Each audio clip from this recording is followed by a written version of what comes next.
What makes Abram's call in Genesis 12 so remarkable is not just what he did, but what God promised and intended through him. God didn't merely ask Abram to relocate. He invited him into a relationship of trust, obedience, and purpose. When God said, "I will make you into a great nation, and I will bless you," the promise went beyond Abram himself. It pointed toward a future impact on every family of the earth, a blessing that would ripple through history and across cultures. Notice how radical this call was. Abram was told to leave behind his country, his kindred, and his father's house to go to a land he had never seen. It was a test of faith. He had no map, no detailed itinerary, and no guarantee of comfort. Only a word from God. His response, "So Abram went," shows obedience that trusts God's promise more than the security of what was familiar. When Abram finally reached Canaan, and God reaffirmed the promise that this land would belong to his descendants, Abram responded by building an altar. That act of worship, stone by stone, was more than ritual.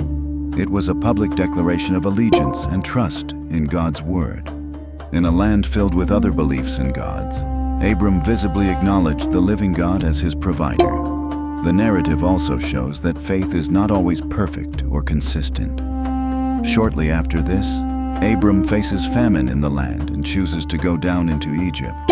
There, out of fear for his safety, he asks Sarai to say she is his sister.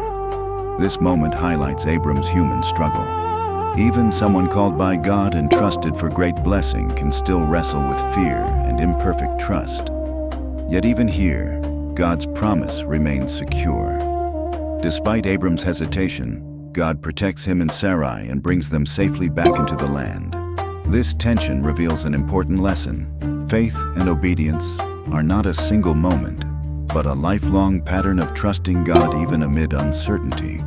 In this way, Genesis 12 is not just about a single journey. It's about what it means to follow God's calling, leaving old securities behind, embracing a future shaped by promise, and living out a life that reflects confidence in something greater than ourselves. This chapter lays a foundation not just for Abram's story, but for the broader narrative of covenant, identity, and the unfolding purpose that will shape many generations.